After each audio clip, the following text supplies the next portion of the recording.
On this super review, let's take a look at the FLC8P. So what we've got here is the 8P, which is an in-ear monitor from the company FLC. And if you haven't heard of them before, they're somewhat known in the audio community for having earphones that are like highly customizable or specifically highly tunable.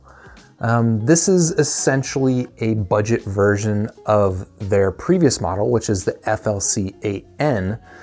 And that has, and as well as this, it's got, I think, 36 different combinations of sound signature that you can get by adjusting the different filters that are built into this earphone. So I don't know, I'm kind of interested to check this thing out. Worth mentioning is that this is a hybrid unit. This has got one dynamic driver as well as two balanced armature drivers. Same configuration as its brother, older brother, bigger, whatever kind of familial relationship you want to draw there. And while this is a budget version of that other earphone, it's not especially cheap. The FLC8P that I've got here still cost around $200. Now, that's cheaper than the nearly $500 of the FLC8N, but is this thing worth $200? Let's go ahead and open it up. I'll give this thing a listening test and I'll come back and I'll let you know.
All right, so after a week of listening to, customizing, and perfecting my personal FLC8P, I'm ready to let you know what I think about this earphone. And let's start by talking about the build of this thing, which is probably my least favorite aspect of this earphone. I'm not gonna lie, the FLC8P, in my opinion, is not a very good looking earphone. I don't know, the overall build of this thing is kind of cheap feeling, frankly, for an earphone that retails for almost $300. Around maybe 200, I don't know, it kind of depends on where you're gonna find the price. I've seen it as low as $230, but also marked as high as $280. So that's not a cheap earphone either way. And the build of this thing is kind of disappointing. I don't know, it's just, you know, plastic shells that are kind of shapeless and maybe a little goofy looking. Maybe I'm being a little bit harsh on it, but I don't think that this is an especially good looking earphone by any stretch of the imagination. But on the plus side, I do think it is a pretty comfortable earphone. The stems on the buds are pretty long, and the ear tips I think are pretty nice. And so that combination, when I'm wearing these things, basically the only thing that is contacting the inside of my ear is those ear tips. The rest of the bud, you know, it's relatively slim, but it just really doesn't touch the inside of my ear at all. And I would say that it's overall actually a really comfortable earphone. Sound isolation, I would say, is about average, maybe a little bit better than average, but about average. So yeah, I don't know, what else can I say about the build of the buds? They're not great looking, but functionally they're totally fine. The cable I'm actually even less happy with. Yeah, the cable is just kind of thin, wiry, stiff, stubborn.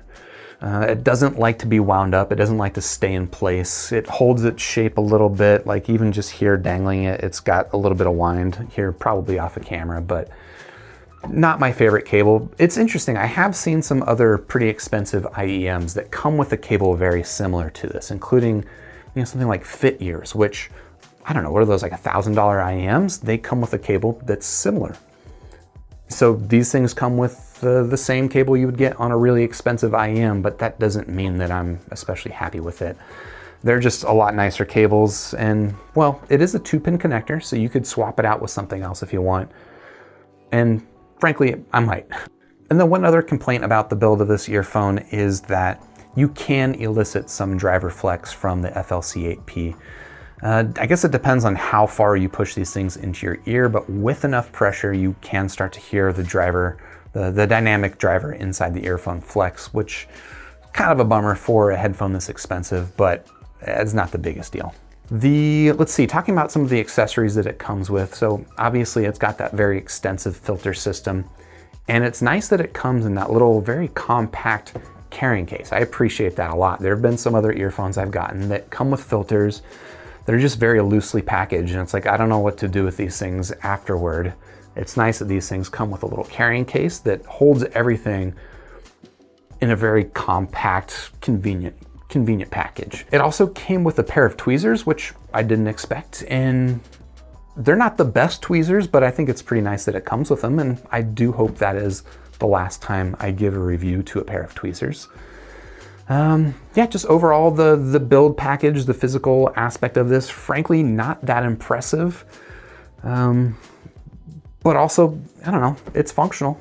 So now I can talk about the sound of the FLC8P, but where do you start with an earphone that's got 36 different configurations of sound signature? Well, I'll get into talking about those customizations and what each of them does and how significant they are, but I'll just start by talking about the out-of-the-box sound of this earphone, which I would describe as a really actually fun sounding earphone. There's pretty strong treble and pretty strong sub bass, so but I wouldn't quite call it a V because the mid-range doesn't get lost at all.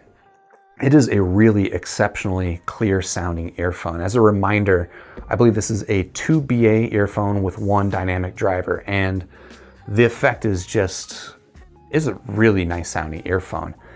Yeah, I guess you could describe it as maybe a U-shape. So again, nice sub bass emphasis, pretty strong treble. In fact, probably too much treble. We'll talk about that.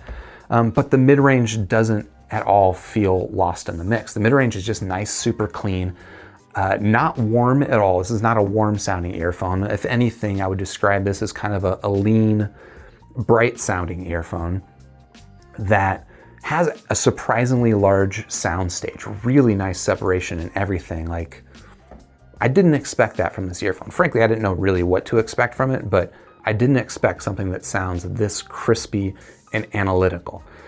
Now we can talk about that treble, and I mentioned that it's maybe a little bit too emphasized. It's very sharp, and to my ear, I actually quite enjoy it for the most part, but because I don't know, wherever they're rolling out the treble or wherever they're smoothing it out, it's a little bit beyond the point of sibilance, which is to say that I think this is one of the more sibilant earphones I've got, which unfortunately, it just kind of spoils some of the fun of that treble. I really enjoy the bite in that treble, and it's, for people that are treble sensitive, for sure it's gonna be too much. For me, I enjoy a little bit too much treble, but because of that sibilance, in songs where sibilance is an issue, and even in some songs where sibilance isn't normally an issue, it becomes really pretty distracting with this earphone. The upper treble region has got some nice air to it though, which keeps it nice and fun, and there's no issue with that. And then the mid bass, I would say, is fairly on the lean side, frankly, like the lower mid range and the mid bass, but then you get, it brings it back with a nice sub bass punch that, I think it balances out the sound really quite well. And again, it just makes it a really fun listen with a nice wide sound stage, and you get that treble and that sub bass punch, and it's really engaging. That unfortunately it's kind of hampered by that sibilance. But the FLC8P, of course, it's a customizable earphone. So if that exact sound signature isn't what you're looking for, maybe you can get what you want by customizing it. And we'll start by talking about the different nozzles. It comes with 4 different sets of nozzles that customize the sound, and I think that the nozzles have probably the most impact on the sound, at least specifically on the mid-range, the upper mid-range, and the treble. So the stock nozzle that it comes with is the gold one, and they call that the vocal nozzle. I just hit this.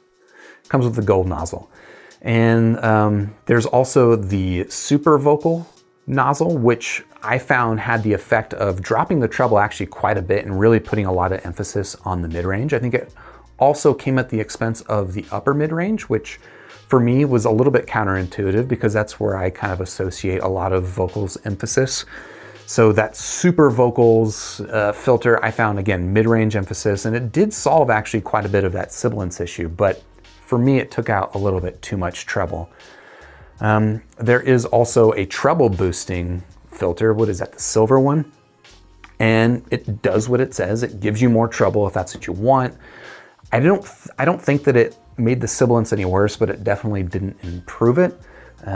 So for me, I would say no to the treble boosting filter. And then did I already talk about 3 of them? Yeah, I did talk about 3 of them. So then the 4th one to talk about is one that they call just the reference. And that's like the gunmetal, just kind of dark silver colored filter. And I wasn't sure exactly what reference was, right? The other ones say vocal, super vocal, treble. It's a little bit clearer what they're going for, but the reference tune, I found, it still maintains some of the treble, but it dropped the treble a little bit, especially like in that lower treble sibilance region. And in my opinion, the reference filter is my favorite because it solves quite a bit of that sibilance. Not all of it entirely. It's still a somewhat sibilant headphone with the reference filter on it, but it solves it enough that I don't really have any issues. I wouldn't complain too much about the sibilance here. And it does preserve some of that upper mid-range lift that you get with the stock vocal nozzle. I still think that there's some things that I like better about the stock vocal nozzle, but the sibilance is just too distracting, and so for me, I'll stick with the reference nozzle. And then apart from the screw-on nozzles, there are 2 other ways that you can adjust the sound of these earphones, and it's basically affecting mid-bass and sub-bass. And where those filters are is, let's see, here on the outside, you've got like this silicone plug that fits in, and that affects the mid-bass. And then here on the inside of it, you've got this little plug, little plastic plug that affects the sub-bass. And I found that, well, this one on the outside, you can increase the mid-bass with one of the filters and you can decrease the mid-bass with the other filter. I found that the decrease was a fairly subtle effect. Didn't really help with much, maybe thinned out the mid-range a little bit more if you need that, but I think that there's no muddiness or issues that I have with the mid-bass at all with the stock filter, so I was pretty happy with the stock filter. I do think that the mid-bass filter that adds bass actually makes a pretty significant change, and for my taste, not for the better. It makes it a little bit boomy. If you're really into a boomy bass head sort of sound, you might like it better, but I don't think that it's particularly well done. And then we get to the sub-bass filters, and similarly, there's a filter that reduces the sub-bass and then one that increases the sub-bass. And I found that the filter that reduces the sub-bass was fairly noticeable. Didn't make a huge change, but if you don't want sub bass for some reason, I don't know, maybe there are people out there that don't like sub bass, but if you don't want it, it does a decent effect of reducing it. The filter that adds sub bass, I think the effect of that was a little bit less noticeable, quite a bit less noticeable. Maybe a little bit more a little bit more rumble to the sound, but pretty small effect, at least to my ear. So in the end, like the setup that I'm going with is I've got the reference nozzles inside, so that's the gunmetal reference nozzles. I've got the stock bass, mid-bass filter on the outside, and then the sub-bass filter, I can go with the plus sub-bass or the standard sub-bass, and they kind of sound roughly the same to me. And the effect of that, the net effect of that, is just a really nice sounding earphone that, again, like even though that reference nozzle is knocking down the treble, it's still a fairly trebly sounding earphone, maybe a little bit south of bright now in this configuration, but pretty nice, sharp sounding. Just really strong detail, again, still really strong sound stage, and overall a really fun sounding earphone. More fun than I expected something like this, and I don't know. It's got like a clarity to it that I don't get in a lot of earphones. Maybe that's because there's still just a smidge more treble than what a lot of people are looking for, but as a sort of self-avowed treble head, I'm pretty into it. So out of 5 stars, I'll give the FLC8P a solid 4. I think that build quality, aesthetic wise, that is not the strength of this earphone. I think there's a lot of things sub $100 that look and feel better than this thing. And this is not a cheap earphone. As a reminder, around $230 to $270. So not cheap at all. And this cable definitely feels not great for an earphone in this price range. But really what you're paying for here is a sound signature or a sound quality that is definitely a step above anything in the $100 range. And in a lot of ways, I think is actually a step above most stuff in the $150 range. And so you get that sound quality, but then you also get that customizability. And whether or not you expect to really nail down your preferred sound signature with this, I don't know. In my opinion, I would say like the stockish sound is where these things sound the best anyway, but a lot of the fun in this earphone is in that customization and being able to toy with the different sound signatures and, just setting some time aside to clear off a table, set up the parts, play with them, experiment. Like there's a lot of fun in that. And I do really appreciate that aspect of the 8P. Can I recommend the 8P as your only earphone? I don't know about that. I guess it depends on your sound preferences, but mostly I think that what this does is it just gives you a different way to enjoy the hobby. So maybe it's not your first earphone, but I think this is a pretty decent addition to your collection. If you're interested in checking out the FLC8P, of course, I've got links in the description down below. And while you're down there, you can hit the like button for the video if you liked it. You can subscribe to the channel, and then I'll see you on the next super review.